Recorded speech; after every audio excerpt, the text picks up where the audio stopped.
তারা অনেকেই বলেছিলেন যে ওনাদের নেতা লন্ডন থেকে আসার পরে সব উল্টে যাবে, এবং পরে যখন দেখা গেল আসার পরেও জগন্নাথের রেজাল্ট আগের সিলসিলায় ঠিক আছে। এখন জাতীয় নির্বাচনের পরে শাহজালালে একই ধরনের আরেকটি নির্বাচন, তাদের জন্য কিছুটা বদহজমি তো হইতেই পারে। 2 নম্বর কথা হচ্ছে, ইলেকশন কমিশনের প্রধান কাজ হচ্ছে জাতীয় নির্বাচন, স্থানীয় নির্বাচন করা। কোন জায়গায় সাংবাদিকদের নির্বাচন হচ্ছে, কোন জায়গায় লয়ারদের নির্বাচন হচ্ছে, কোন জায়গায় বিজনেস ফার্ম হচ্ছে, কোন জায়গায় গ্রামের সৌদিতে নির্বাচন হচ্ছে, এগুলোর এখতিয়ার কিন্তু ইলেকশন কমিশন না। ইলেকশন কমিশন অন্যায়ভাবে এবং ক্ষমতা বহির্ভূতভাবে শাহজালাল ইউনিভার্সিটির নির্বাচনকে একবার স্থগিত করেছিল। এই অপরাধে সে দুষ্ট, এবং এটার কারণে আজকে ছাত্রদল ওখানে গিয়ে অবস্থান গ্রহণ করার জন্য এই সাহসটা পেয়েছে।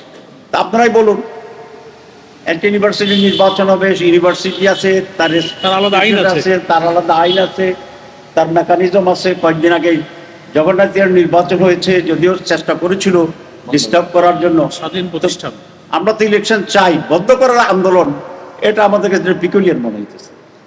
অধিকাংশ জায়গায় তো ছাত্ররা এটাই চায় যে ইলেকশন দিচ্ছেন না কেন, এটা কেন করছে, এটা কি আপনারা বুঝছেন না বুঝেন নাই? আপনারা বুঝেন নাই, তাহলে আমি একটু বুঝাই দিই।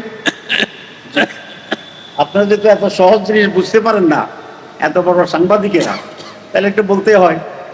এটার কারণ হচ্ছে ডাকসুর পরাজয়, এটার কারণ হচ্ছে চাকসুর পরাজয়, এটার কারণ হচ্ছে রাকসুর পরাজয়,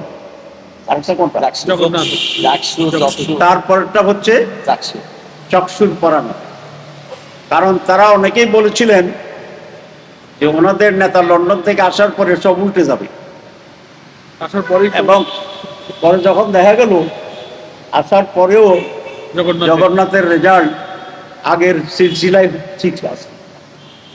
এখন জাতীয় নির্বাচনের পরে শাহজালালে একই ধরনের আরেকটি নির্বাচন, তাদের জন্য কিছুটা বদহজমি তো হইতেই পারে। এরা 5 বার যদি পোলাও খায় তাহলে তো বদহজমি হবে।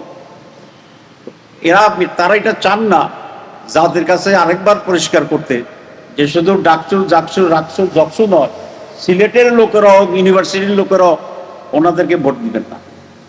এটাই একমাত্র কারণ, আর কোনো কারণ নেই। এখন